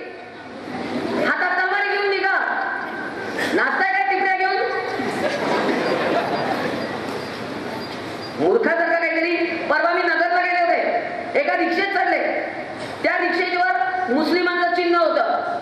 मी रिक्षात बहुतेक त्या बसत नाही, पण त्या दिवशी बसले कारण मला रात्री जायला गाडी नव्हती. आणि मी बघितलं त्या मुलाचा एक कान टोचलेला होता. त्याला म्हटलं नाव काय रे तुझं? तर म्हटलं बाबू. म्हटलं बाबू तुझं कान का टोचलेला? तर तो म्हटला वैसेही. म्हटलं असं कसं वैसेही? तो म्हटलं मॅडम म्हणे तुम्ही मुकाट्याने गाडीत बसा. म्हटलं कान का टोचलेलं ते पहिल्यांदा सांग. आणि त्यावेळेला त्याने उत्तर दिलं, तुमच्या दांडियामध्ये आम्हाला नाचायला आवडतं म्हणून आम्ही अनेक मुसलमान मुलांनी सध्या कान टोचून घेतले. काय करणार? ओळखू येईल का? दांडिया खेळतायत आणि त्या दांडियानंतर मी जवळजवळ 43 ते 45 मुलींची ॲबॉर्शन करून घ्यावी लागतात मला. मुंबईला तर एक पद्धत आहे दांडियाचा, जिथे स्टॉल त्याच्या शेजारी अक्षरशः कंडोमचा स्टॉल असतो. इतकं गलिच्छ वातावरण आहे. देवाच्या नावावर इतका घाणेरडेपणा. रात्री अपरात्री लॉजवर पोरी जात आहे दांडिया खेळता खेळता. आईला माहितीये का 9व्या वर्षी मुलगी शहाणी व्हायला लागली आता. 9व्या वर्षी मुलीला लहान यायला लागला आता. 12व्या वर्षी येत होतं पूर्वी. 12च्या आत येत नव्हतं कधी. आता तुमच्या वागण्यामुळे, तुमच्या त्या टीव्ही मालिकामुळे, त्या उघड्या वागड्या जाहिरातींमुळे 9व्या वर्षी मुलीचे हार्मोन्स बदलत आहेत. आकडा वाढत चालल्या त्या कारखान्यांच्या. परवा दिल्लीतल्या प्रसूती रोग तज्ञांनी एक चर्चा केली जाहीर. त्या चर्चेत असं लक्षात आलं 9 वर्षाच्या 11 वर्षाच्या मुली दिवसात 2-2 पुरुषांशी संबंध ठेवू नये. ऐकली का चर्चा? आम्ही कशाला बातम्या बघतो? आम्ही कशाला चर्चा ऐकतो? का नाही ऐकली? आज मी स्वतः शिशुगृह चालवते अनाथ बाळांचं. माझ्याकडे बाळ आणून देणाऱ्या आईचा वयोगट 13 आणि 14 आहे. आणि तिच्या आईला विचारलं मी की मुलगी गरोदर आहे, तुमच्या लक्षात नाही आला? आई सांगते तिचं बेडरूम स्वतंत्र आहे. त्यामुळे माझ्या कधीच लक्षात आलं नाही. बेडरूम स्वतंत्र आहे म्हणून आईच्या लक्षात येत नाही मुलगी गरोदर आहे? नाही, मी दिवसभर बाहेरच असते, माझी नोकरी, माझा व्याप, कधी लक्ष ठेवणार? मुलगी आपली बाहेर बसली नाही एवढी चौकशी करता येत नाही का? सगळं बोलायचं सगळं. ते बेडरूम प्रथा आहे इतकी वाईट आली ना नाही बाबा. आमच्या वेळेला फार बरं होतं, वडिलांनी कॉटवर झोपायचं सर सकाळ सगळे समोर. बरोबर आहे ना, ज्येष्ठ जे बसले त्यांनी. होती का बेडरूम? आणि मध्येच कुणीतरी उठलं तर वडील ओरडायचे, गप्प्या का रे उठला? झोप. की गप्प्या तिथल्या तिथे झोपायचा. आता गप्प्या कॉम्प्युटरवर काय बघतो आईला माहिती नाही. गप्प्या काय वाटेल ते करतोय आतमध्ये बेडरूम मध्ये तुम्हाला माहिती नाही. मुलगी काय करते आत बेडरूम मध्ये तुम्हाला माहिती नाही. किती वेळ जागी असतात मुलं तुम्हाला माहिती नाही. तुम्ही तुमच्या बेडरूमला मजा करत असता. तुम्हाला कुठे बेडरूम उघडे ठेवायची अक्कल आहे? आमच्या आई वडिलांचा काय संबंध आहे आम्हाला आयुष्यात कधी कळले नाही. आयुष्यात कधी कळले नाही. त्या दोघांच्यात असे काही संबंध असतात. आमच्या दोघांच्यात काय संबंध आहे आमच्या मुलाला कधी कळले नाही. कारण 25 वर्षाचं लेकरू माझ्या जवळ झोपायचं कायम. कायम वडिलांच्या जवळ असायचं, माझ्या जवळ असायचं. आम्ही कधी लेकरू लांब ठेवून झोपलो नाही. आणि आज तुमच्या मुलांना तुमच्यातले संबंध उघड आहे. कारण तुम्ही गाडीवर बसताना अशा बसता की नवरा कुठं पळूनच चाललेला आहे. आणि मग मुलांना कळतं की मम्मी पप्पांच्या जवळ बसते, त्यांना चिपकून बसते. आणि मग मम्मीच म्हणते पप्पांना फ्लाइंग किस दे, फ्लाइंग किस दे. त्या काकाने दिला होता फ्लाइंग किस. खरंय का खोटं आहे सांगा? सगळे संबंध उघड केले हो या मालिकांनी, या घरातल्या वातावरणाने. फार चांगले जगत होतो आपण. फार जगणं सुंदर होतं आपलं. आपल्याला नियम होते, आपल्याला बंधनं होती, आपल्याला संयम होता, आपली आंतरिक ओढ होती, आपली अटॅचमेंट होती. या सगळ्या पाश्चात्यांच्या अंधानुकरणामध्ये सगळ्या हिंदू धर्माचं स्वत्व संपून गेलं. समाज धारणेचा माझा मार्ग असलेला हा धर्म इतका इतका इतका बदनाम करून टाकला सगळ्यांनी मिळून. थोतांड आहे, थोतांड आहे. प्रत्येक गोष्ट थोतांड आहे. वटपौर्णिमेची पूजा थोतांड आहे. कुठली पूजा करा म्हटलं तर एक जण म्हणणार श्रद्धा नाही, एक जण म्हणणार असं नाही. थोतांड असते सावित्रीची पूजा. एक बाई स्वतःच्या नवऱ्याचा जीव वाचवण्यासाठी 10 दिवस जंगलामध्ये त्याला शुद्धीवर आणण्यासाठी प्रयत्न करते. ती थोतांड आहे. वटपौर्णिमेची त्या वडाची पूजा करू नका ग, पण त्या सावित्रीची आठवण करा ना. काय बिघडलंय? थोतांडे थोतांडे थोतांडे सगळ्या आमच्या चालीरीती थोतांडे. एक तरी चालीरीती अशी सांगा की ती थोतांडे. निसर्गाची पूजा आहे, प्रत्येक प्राणी मात्राची पूजा आहे. थोतांडे माझा धर्म. आई काही समजावून सांगण्याच्या पलीकडची आहे. आंघोळ करून स्वयंपाक नाही, सडा नाही, रांगोळी नाही, काही नाही. धर्मापासून लांब स्टिकर चिकटवतायत जागोजागी रांगोळीचे. सकाळी आंघोळ करून स्वयंपाक बंद केला घरातला. आम्ही सगळं आवडून फ्रेश होतो, आम्ही सगळं आवडून फ्रेश होतो. यांच्या काकाने ठेवलंय. काय हो इतकं सुंदर आहे सगळं, काही नाही ठेवलं, काही नाही ठेवलं. आणि मुलींनो हे सगळं जुनाट नाहीये, हे तुम्हाला नव्या दिशेकडेच घेऊन जाणार आहे माझं बोलणं.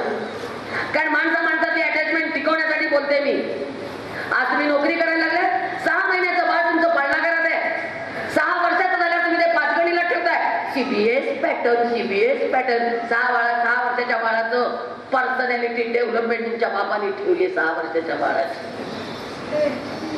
ते रेक्टर असते 5 गणीला. ती रेक्टर रागवत असते. रात्रीच्या वेळेला ते 6 वर्षाचं बाळ मामा मामा करून रडत असतं. सायकिक झाली पोरं.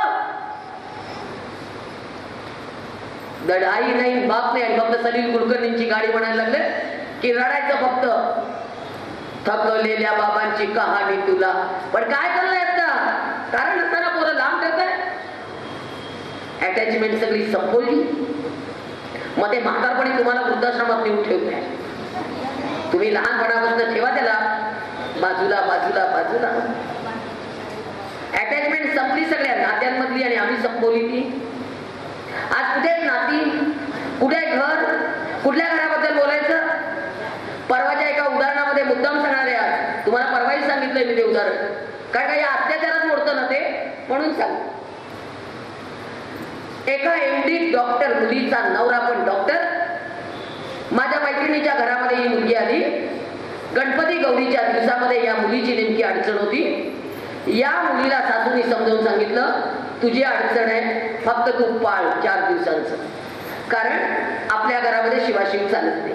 ती म्हणली मी डॉक्टर आहे, मी विज्ञान मांडणारी आहे, मी देव मांडणारी नाही, मी या खोतांडावर विश्वास ठेवत नाही, मी काही पाळणार नाही. त्या म्हणाल्या हे बघ, तू पाळत नसलीस तर तू असं कर, तू तुझ्या आईकडे 4 दिवस राहायला जा आणि मी इथे देवधर्म सगळा नीट करते. जर तू पाळणार असशील तर तुझ्या खोलीमध्ये मी ताट जेवणाचं तुला ऐकतं द्यायला तयार. एवढं सगळं बोलल्यानंतर सुद्धा ही मुलगी जायला तयार नाही आणि पाळायला तयार नाही. शेवटी गणपती बसले, मंत्रपुष्पांजली झाली, लक्ष्मी आल्या, सगळा देवधर्म नीट सासू करत होती. एक दिवस हिच्या अंगात काय संचार आला. दाटकन बेडरूमचं दार उघडलं. मंत्रपुष्पांजली शेवटची संपली होती. सरळ जाऊन गणपतीला हात लावला आणि गणपतीच्या डोक्यावर जास्वंदीचं फूल व्हायला. आणि सासूला म्हणतेय, बघू तुझा गणपती आता काय काय दाखवतो चमत्कार. तुझ्या नवऱ्याला नेतो का माझ्या नवऱ्याला नेतो? हे शिकलेल्या पोरींची टाळकी आहे. गणपतीला शिवते तू 4 दिवसात. आम्ही काही पाळत नाही, आम्ही काही पाळत नाही. अगं पाळू नका ना, पण शिवते कशाला? आणि देव बाजूला ठेव, धर्म बाजूला ठेव. सासूची भावना महत्वाची नव्हती का? त्यानंतर त्या सासूला हार्ट अटॅक आला. हिच्या आईला बोलवून घेतली. हिची आई म्हणते आम्ही ऑर्थोडॉक्स घरात दिली पोरगी, आम्ही जुनाट विचारांच्या घरात पोरगी दिलेली आहे. गेली भांडणं गेल्या घेऊन. सगळ्या केसेस दाखल, 498 दाखल, कौटुंबिक हिंसाचार दाखल. सासऱ्याने आडून हात धरून म्हटलं जाऊ नको तृप्ती, जाऊ नको तृप्ती, जाऊ नको. सासऱ्याने माझा विनयभंग केला, माझा हात ओढला म्हणून त्याच्यावर केस दाखल. सगळीकडनं माणसं अडकून टाकली. 50 लाखाची नुकसान भरपाई कोर्टाने सुनावली. सगळ्या विकून घर दार रस्त्यावर आली आहेत माणसं. MD डॉक्टर असलेला मुलगा डिप्रेशन मध्ये गेलाय, सायकिक झालाय. तो उठत नाही, बसत नाही, जेवत नाही, रात्रभर जागा असतो. त्याला भरवावे लागतात घास. MD डॉक्टर मुलगा आता सायकिक झालाय. काय करायचं त्या आई वडिलांनी? अत्याचार अत्याचार अत्याचार, कौटुंबिक अत्याचार. आणि या सगळ्याला आपणच जबाबदार. आणि या सगळ्या मुलीची आई जबाबदार आहे. कुठलेही संस्कार करत नाही. सांगत नाही काही नीट वागा. सारखे फोन त्या मोबाईलने तरी इतकं वाटवलं केलं रे बाबा. तुमचा मोबाईल वापरणं चांगलं का वाईट हे कुणी मगाशी बोललं त्यांना मी ठामपणे सांगते, या मोबाईल संस्कृतीने आमची कुटुंब व्यवस्था ढासळलेली आहे. मुलीच्या आईचे घरातले मोबाईलवरचे फोन आता इतके वाढलेले आहेत, एक दिवस संसार होऊ शकत नाही. सकाळी फोन, रात्री फोन, दुपारी फोन, संध्याकाळी फोन. सकाळी विचारायचं उठली का, रात्री विचारायचं झोपली का, मध्ये विचारायचं गिळलं का. अक्षरशः मोबाईलने वाटवलं गेलेलं आहे. परवा मुलगी निघाली हनीमूनला महाबळेश्वरला, 2.5 तासावर आहे पुण्यापासून महाबळेश्वर. 26 फोन 2.5 तासात. पियू कुठे? कात्रेच्या घाटात आहे ग मम्मा. जुन्या का नव्या घाटात आहे ग मम्मा. कसं वाटतंय? छान वाटतंय ग मम्मा. आता कुठे? कात्रेचा घाट उतरले ग मम्मा. बर आता कुठे? डिलक्स मध्ये कॉफी पिते मम्मा. कॉफी का किती पिते? बूस्ट नाही का मिळालं? नाही मम्मा, कॉफी पिते, नेस कॉफी. आता कुठे पोचली? भुईंच्या घाटात पोचले मम्मा. आता कुठे पोचली? पसरणीच्या घाटात पोचले. शेवटी कुठे पोचली? तर महाबळेश्वरला पोचले मम्मा. पोचलात का हॉटेलवर? पोचले ग मम्मा. काय करतेस सांगा सगळं आता.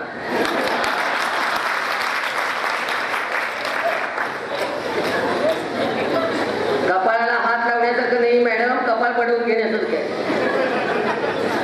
या मुलीची आई फार धोकादायक झालेली आहे सध्या.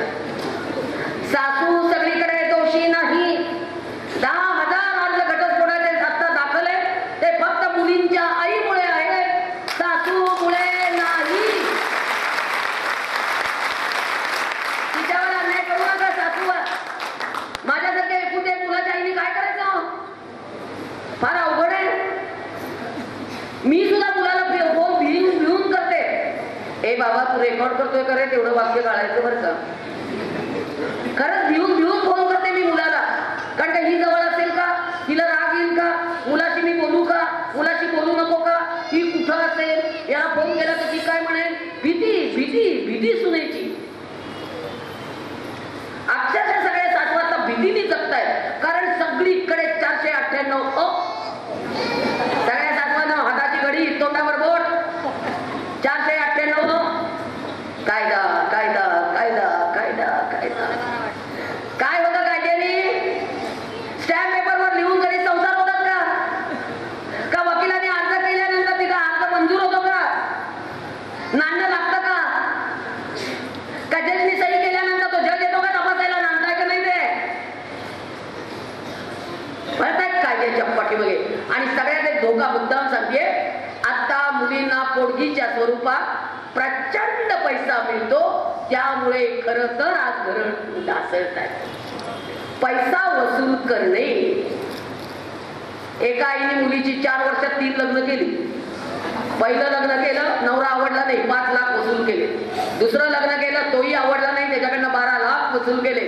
आणि आता तिसरं लग्न मोडायला लागले, त्याचे 25 लाख. एका पोरीच्या जीवावर 4 वर्षात 42 लाख मिळवणे आणि 25% वकिलांचं कमिशन. काय करणार? आता कुठलाही घटस्फोट 15 लाखाच्या खाली जात नाहीये माहितीये का? आणि त्याच्यातले 20% कमिशन वकिलांचं आहे. मी सगळ्या वकिलांना हात जोडून विनंती करत असते, जोडा उगीच तोडण्याची भाषा करू नका. कुटुंब व्यवस्था ढासळून देऊ नका. आता सगळ्या जगात सर्वश्रेष्ठ असलेली कुटुंब व्यवस्था आहे. सासू छळते, अत्याचार होतो. सासू छळते, अत्याचार होतो. सासूवर अत्याचार होतो. तिने काय करायचं? वृद्धाश्रमातली संख्या किती वाढत चालली आहे म्हाताऱ्या माणसांची माहिती आहे? हा विषय सगळ्या सुनांनी मुद्दाम ऐका. आदर्श शिक्षिका पुरस्कार मिळालेल्या सुनेचा सासरा माझ्या संस्थेत येऊन बरोबर 12 वाजता पोटाला हात लावतो आणि म्हणतो की मला भूक लागले ग, मला जेवायला वाढ ग, मी कळकळलोय ग. शेवटी घरी गेले बघायला, फ्रीजला कुलूप, वरांड्याला कुलूप, दरवाजाला कुलूप, पाण्याला कुलूप, सगळीकडे कुलप. आणि बाहेर सोलापूरच्या भर उन्हाळ्यामध्ये पत्र्याच्या खोलीमध्ये म्हातारा जीव खात मरतोय. फॅन पण बसवला नाही मुलांनी, स्वतःची रूम एसी आहे. आदर्श शिक्षिका पुरस्कार तिचा गाठतेच जमिनीतने आणि तिलाही काढते. शिक्षकांनाच भान नाहीये. परवा एका शिक्षकांनी वर्गामध्ये कविता शिकवली. आई काय सुंदर कविता शिकवली, बाप रे, इतकी सुंदर इतकी सुंदर. सगळा वर्ग धो धो रडत होता, धो धो. फक्त एक मुलगा रडत नव्हता आणि त्या मुलाच्या डोळ्यात पाणी आलं नाही. शिक्षकांनी विचारलं का रडत नाही रे? तो म्हटला मला वाईट वाटत नाही सर. का नाही वाईट वाटत? काय माहिती मला रडायलाच येत नाही सर. अरे काय रे, इतकी सुंदर कविता आहे, तू माधव जुलियनची कविता आहे, तू रडत कसा नाही? मला रडायला अजिबात येत नाही सर. काय करू मी? सगळी मुलं का रडतात? मला माहिती नाही सर. शेवटी मुख्याध्यापकाने म्हणले काय चाललंय? काही नाही, मुलगा रडत नाही आहे, एवढी कविता सुंदर शिकवली तरी रडत नाहीये, मी काय करू?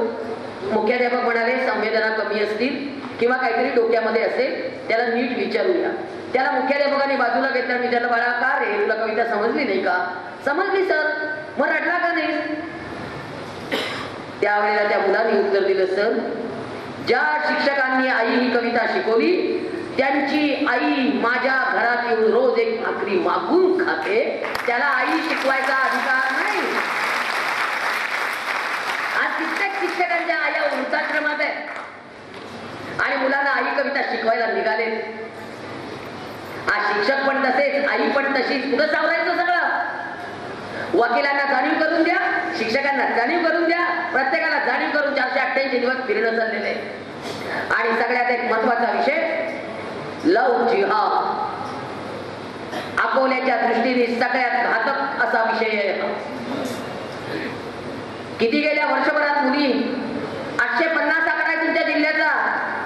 850 आकडा आहे मुसलमान झालेल्या मुलींचा तुमच्या जिल्ह्यातला. एकट्या वाशिम जिल्ह्यात एका आठवड्यात 68 मुली गेल्या आहेत. एका आठवड्यात 68 आणि अकोल्यात 850. कुठे मुली? कुणी पळवल्या? कशा पळवल्या? कुठे पळवल्या? कुठे नेऊन विकल्या? तुमच्या इथल्या एका महाविद्यालयात काय गोंधळ चाललाय तुम्हाला कल्पना आहे? त्या महाविद्यालयाचं नाव मी मुद्दाम जाणीवपूर्वक टाळते. काय आहे तिथली परिस्थिती? काय त्रास आहे आपल्या मुलींना? किती गोंधळ चाललाय तिथे? कल्पना आहे तुम्हाला? तुम्ही सगळेजण मुर्दाड आहात. तुम्हाला मी हा शब्द वापरला त्याचा रागवू नका, तुम्ही मुर्दाड आहात.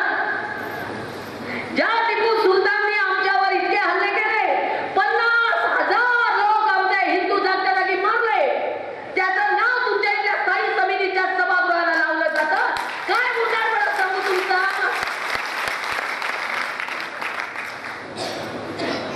एकाने विरोध केला नाही, एकाने विरोध केला नाही. शहीद वतन टिपू सुलतान, शहीद वतन टिपू सुलतान. काय दुःख आहे आम्हाला माहिती आहे. मताच्या पेटीचं राजकारण आणि व्होट बँक. काय करणार तुम्ही? काय देणार दोन उत्तर राज्यकर्त्यांना? राज्यकर्ते आपल्या बाजूने आहेत का? आहे का शाबत ते नाव काढून टाकायचं? आहे का शाबत बोलायचं?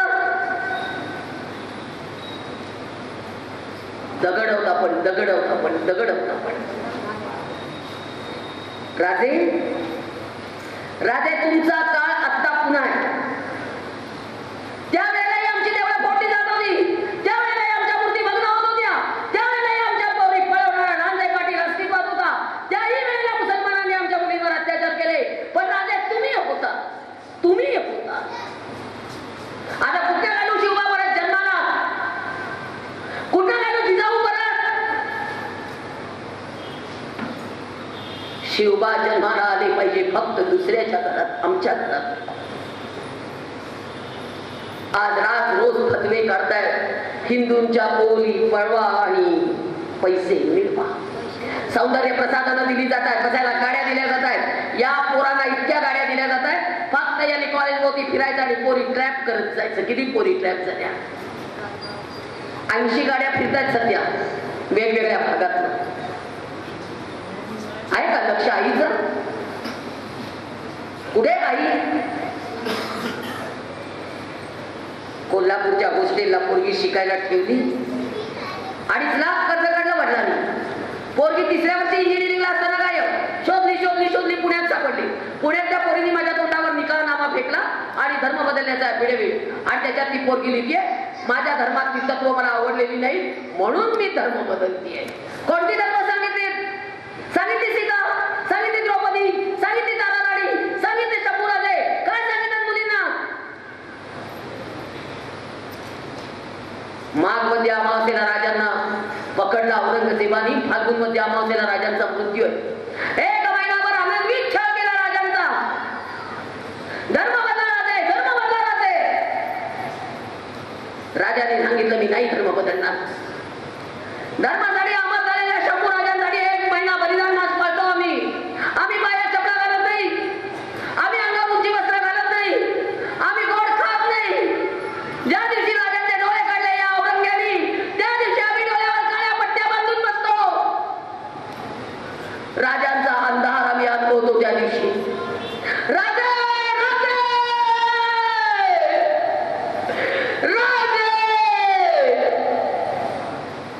धर्मासाठी तुम्ही अमर झाला पण या मुलींना धर्माची लाज का वाटत नाही? आज आम्ही धर्माबाबतीत कडवे का होत नाही? आज आमच्या मुली धर्म का बदलतात? शंभर प्रश्न रोज ओरडते राजांच्या नावाने. रोज रोज रोज. आज जाणार असाल खायला सुरकुमा. आमच्या शेजारी राहतात, चांगलेच आहेत ते, चांगलेच आहेत ते. सगळेच मुसलमान दहशतवादी नसतात पण प्रत्येक दहशतवादी हा मुसलमानच असतो.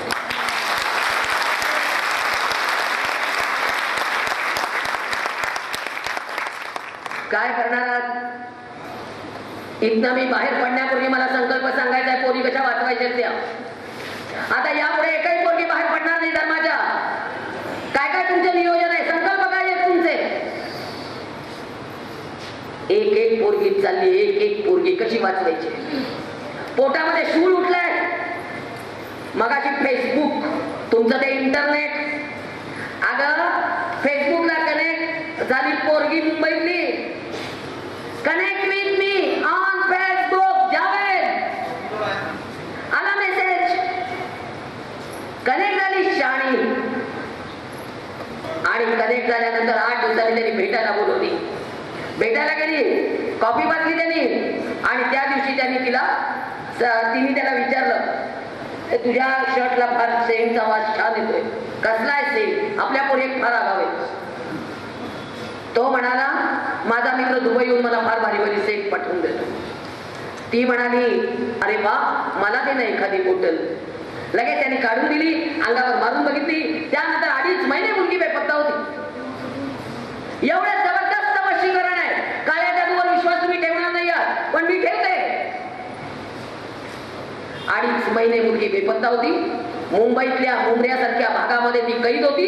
तिथे 2.5 महिने तिच्याकडनं कुराण पठण करून घेतलं. 2.5 महिने तिच्याकडनं पूर्णपणे अरबी भाषा शिकून घेतली तिच्याकडनं आणि तिला पूर्ण जिहादी बनवून टाकलं. तिने तो प्रयोग आपल्या मुलींवर करायचा आहे. आपल्याच मुलींना आपल्याच मुलींसाठी टार्गेट केलं जाते. शेवटी तिच्या आईने 14 लाख घरात पळवून नेले म्हणून तक्रार केली पोलिसात आणि त्यानंतर अटक वॉरंट निघालं आणि मग मात्र तेव्हा सगळा ग्रुप ट्रॅप झाला आणि त्यात ती पोरगी घरी आणली. त्या मुलीला घरी आणल्यानंतर 60 दिवस लागले तिचं वशीकरण काढायला. इतका जबरदस्त वशीकरणाचा धोका आहे. मनात नसलं तरी आता मुलगी जाणार आहे. कारण तुम्ही धर्माचं कवच निर्माण करत नाही आहात. तुम्ही रिकाम्या मनावर धर्म कोरत नाही आहात. तुम्ही तुमचं कुलदैवत मुलींना सांगत नाही आहात. तुम्ही मुलींना सांगत नाही की आपण कोण आहोत. आपण मुलींना काहीच सांगत नाही आहोत. तिने सांगितलं दिवा लाव म्हणत नाही, कुंकू लाव म्हणत नाही. आपण धर्म शिक्षण मुलींना देत नाही का? आणि सगळे आघात होतात ते रिकाम्या मनावरच होत असतात बाबा. यासाठी उद्यापासून धर्म कवच निर्माण करा. आणि तो फ्रेंडशिप डेचा बँड आधी काढा हाताचा.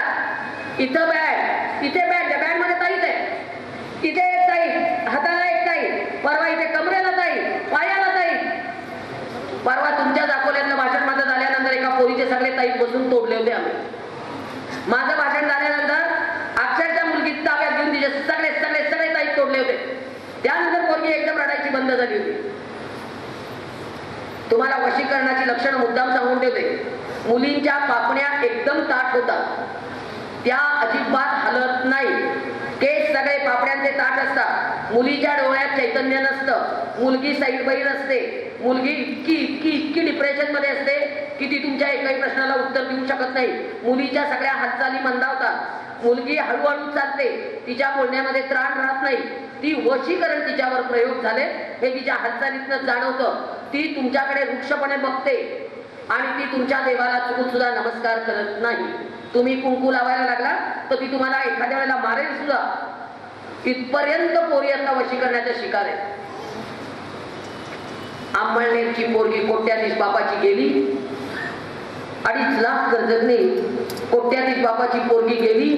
इतकं श्रीमंत श्रीमंत श्रीमंत बाप, हाताखाली 5 नोकर, बसायला गाड्या, स्वतंत्र बेडरूम, वाटेल तेवढे वॉर्डरोब, इतकी प्रचंड श्रीमंत पोरगी MSc फर्स्टला भंगार गोळा करणाऱ्या पोराबरोबर गेली. त्याच्याबरोबर राहते झोपडपट्टीत 8 बाय 8च्या खोली, जिची बेडरूम आजपर्यंत स्वतंत्र होती. तांब्या संडासला घेऊन बाहेर संडासला जाते. कधी खाल्लं नाही नॉनव्हेज, पण एवढी त्याच्या दरवाज्यात बसून नॉनव्हेजची भांडी घासतीये. सांगा मला तुम्ही, जिचं बेडरूम स्वतंत्र आहे ती मुलगी झोपडपट्टीत राहायला तयार कशी होईल? गुडगावर चिखलात चालते ती. काय आहे वशीकरण? काय आहे लव जिहाद?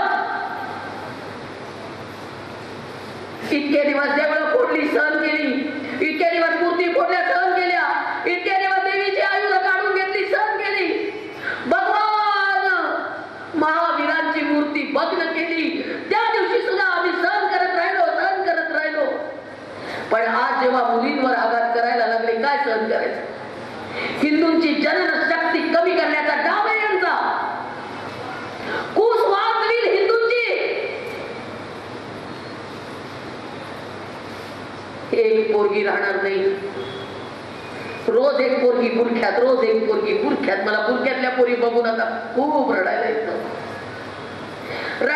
माझ्या आतडीत कापती, तडा तुटतात बाबा. तो काय करू मी परवा माझ्या मिस्टरांना सांगितलं की जर समजा मी इतकं बोलते, कुणी जर मला भोसकलं रस्त्यात, काही केलं, काही त्रास दिला, अजिबात माझ्यासाठी एक अश्रू ढाळू नका बाबा. हे म्हणाले, अपघातून मेलीस तर रडेल कदाचित, पण धर्मासाठी मेलीस तर मी माझ्या डोळ्यांना प्राण एक टिपू सुद्धा काढला. कुणीतरी आता मारायलाच लागेल बाबांनो, कुणीतरी आता मारायलाच लागेल. काय करूया? या मुलींना कसं समजावून सांगूया? ही आई कशी जागी करूया?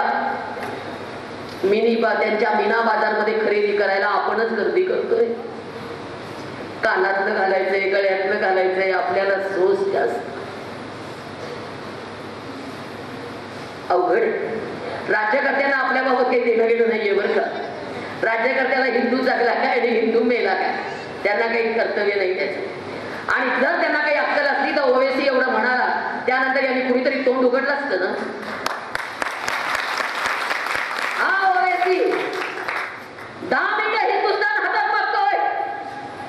10 मिनिटं हिंदुस्थान पोलिसांच्याकडनं काढून आमच्या हातात द्या. एकही हिंदू जिवंत ठेवत नाही म्हणतो. कुठल्या तोंडाने सांगा त्या ओवेसीला की 1000 वर्ष तुझ्या हातात हिंदुस्थान होता. कुतुबशाही, आदिलशाही, निजामशाही, मुघलशाही सगळ्या शाह्या येऊन गेल्या. आम्ही सगळ्यांनी थडकी बांधली, पण आम्ही मात्र जिवंत आज नाही आहोत. आम्ही थडकी बांधतो असं ना. 1927 साली निजाम राजवटीत स्थापन झालेली MIM संघटना सगळीकडे तोंड काढून वर आलेली आहे. कळत नाही? करा विचार. अकोल्याचा विचार फक्त करा, देशाचा करू नका. सगळ्या आयामा कडक व्हा. एकही मुलगी आपल्या धर्मातनं बाहेर जाणार नाही यासाठी कडक व्हा. मेंढी बांधण्या बंद, पाककृती स्पर्धा बंद, तुमचं नाचणं बंद, डान्स स्पर्धा बंद, सगळं बंद. आता फक्त महिला संघटन पोरी वाचवण्यासाठी, बाकी काही नको. आता संकल्प करा माझ्या समोर की यापुढे एकही मुलगी धर्मातनं बाहेर जाणार नाही, यासाठी आम्ही कटिबद्ध राहू. आणि मी एक नंबर देते, ज्यांना माझ्या बरोबर इथे काम करायचंय. आज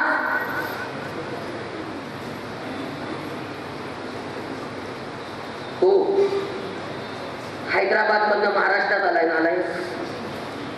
काय करणार, ओवेसीचे लक्ष आता महाराष्ट्राकडे.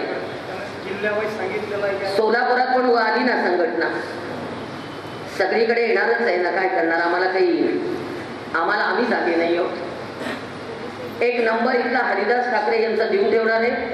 ज्या महिलांना लव जिहादच्या संदर्भात काम करायचं असेल, डायरेक्ट आंदोलनात्मक कामात या असं मी म्हणत नाहीये, पण निदान आपल्या शेजारची मुलगी जातीये, जरा जरा कळलं तर निदान या मुलांना निरोप तरी द्या. कुणीतरी जाईल. धीरज शुक्ला आहे, हरिदास ठाकरे आहेत, बरीच माणसं आहेत. ही सगळी मुलं त्यासाठी आहे. प्राध्यापक होता हा, नोकरी सोडली आहे. त्याला 8 भाऊ आहेत. त्या सगळ्या भावांनी मिळून त्याला सांगितलेलं आहे, तू लहान आहेस, तू धर्मासाठी काम करतोय, तुला जगवण्याची जबाबदारी आमची आहे. 7 भावांना मिळून त्याला सांभाळतायत, तो नोकरी करत नाहीये.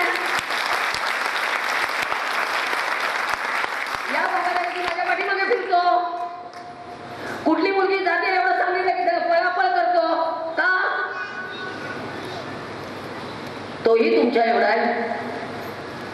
काय करणार, त्याचा नंबर तुमच्याकडे देऊन ठेवणार आहे, माझाही नंबर देणार आहे आणि नावं तुमची नोंदवा. फक्त एकच उदाहरण देते आणि थांबते.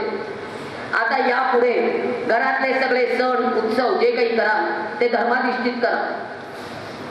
एकही उत्सव धर्म सोडून करायचा नाही. माझ्या मुलाला 12 वर्ष मुलबाळ नव्हतं. 12 वर्ष मी तपश्चर्या केली, त्यावेळेला सुनेला दिवस राहिले.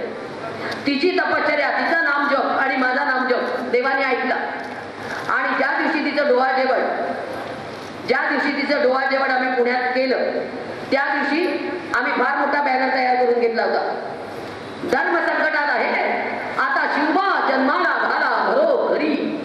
आणि त्या संपूर्ण 1 तासात मी धर्म सांगितलेला आहे. त्यावेळेला माझं बाळ 25 जुलैला जन्माला आलं. या 25 जुलैला बाळ आमचं 1 वर्षाचं झालं. त्यावेळेला मी शिवबा जन्माला घालायचा संकल्प केला होता. आणि या वेळेला 25 जुलैला त्याच्या आई वडिलांनी, माझ्या नातवाच्या म्हणजे माझ्या मुलाने आणि सुनेनी ठरवलं, आईच्या मनातला संकल्प आपल्याला पूर्ण करायचा आहे. त्यामुळे यंदाच्या वर्षी पुन्हा एक मोठा बॅनर तयार झाला आणि त्या बॅनरवर लिहिलं गेलं, कुलदीपक आमचा, वारस आमचा, हिंदू राष्ट्र निर्मितीचा शिल्पकार आमचा. आणि बाळाला शिवाजीराजांचा पोशाख केला. बाळाच्या हातात छोटी तलवार दिली. 1 वर्षाचं बाळ घोड्यावरनं आत आणलं व्यासपीठावर. आणि त्या वेळेला आमचं 1 वर्षाचं बाळ शिवाजी महाराज की जय जय जय जय असं म्हणत म्हणत व्यासपीठावर आलं. केक कापला नाही, मेणबत्त्या लावल्या नाही, औक्षण करून राजांना ओवाळलं त्या दिवशी. आणि त्या दिवशी ठरवलं की आपल्याला या बाळाला पूर्णपणे धर्मासाठी सतत जगवायचंय. संकल्प करावे लागतील. आता प्रत्येक घरात शिवबा जन्माला आल्या पाहिजे. आता चालणार नाही, नाही तर अवघड आहे, अवघड आहे. मी फक्त हरिदास ठाकरे यांचा नंबर देते.